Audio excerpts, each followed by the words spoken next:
Good day, everyone.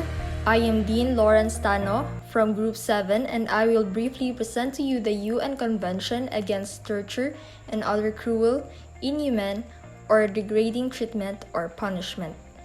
Convention Against Torture and Other Cruel, Inhuman, or Degrading Treatment or Punishment is an international human rights treaty under the United Nations.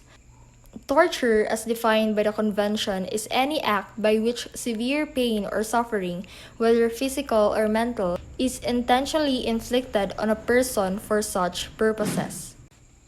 There are four elements that are essential to establish torture as defined by the Convention. First, the conduct must cause severe pain or suffering. It is either physical or mental. Second, the conduct must be inflicted intentionally. Third, torture must be inflicted for a specific purpose. And fourth, there needs to be the involvement of the state official in some way.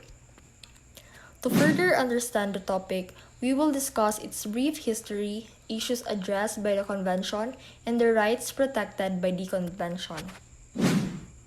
The act of torture, inhuman, or degrading punishment has been part of our cruel history. Torture is done primarily against slaves, criminals, captives of war, and many more. And in early times, Greeks and Romans have systematically relied on torture. Moving further to the 20th century, wherein it is ushered in an era in which torture was used as a mechanism of political control. Well, this culminated in the atrocities of the Nazi regime. Following to the World War II, the United Nations adopted various international human rights documents which condemned torture. The text of convention was adopted by the United Nations General Assembly on December 10, 1984, and following ratification by the 20th State Party, it came into force on June 26, 1987. And now, June 26 is recognized as the International Day in support of victims of torture in honor of the convention. Since the Convention's entry into force, the absolute prohibition against torture and other acts of cruel, inhuman, or degrading treatment or punishment has become acceptable as a principle of customary international law.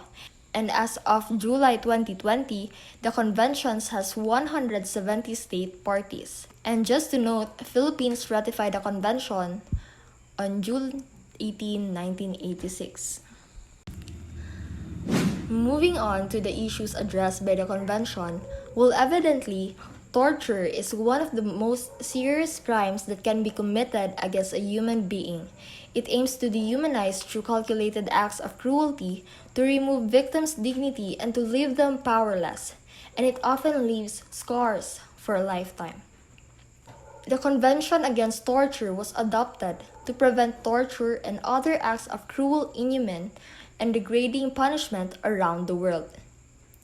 The Convention requires states to take effective measures to prevent torture in any territory under their jurisdiction, and that there are additional measures that the state must take to prevent, prohibit, and fully eliminate torture and ensure that such acts are not repeated.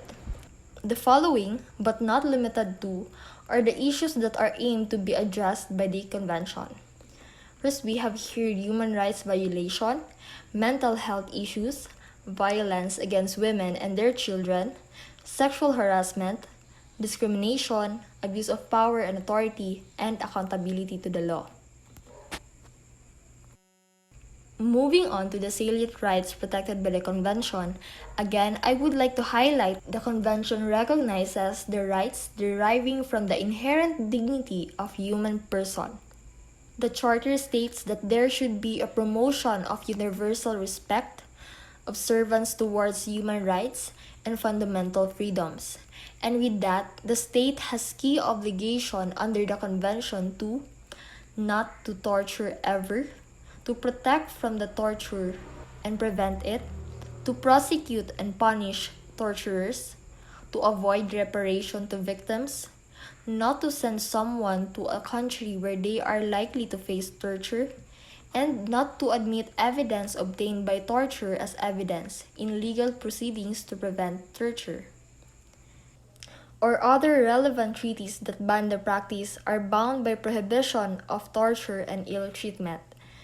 The right to be free from torture is absolute and can't be set aside. It can't ever be justified on any grounds, in any circumstances, even in times of war. That would be all from Group 7. Thank you so much.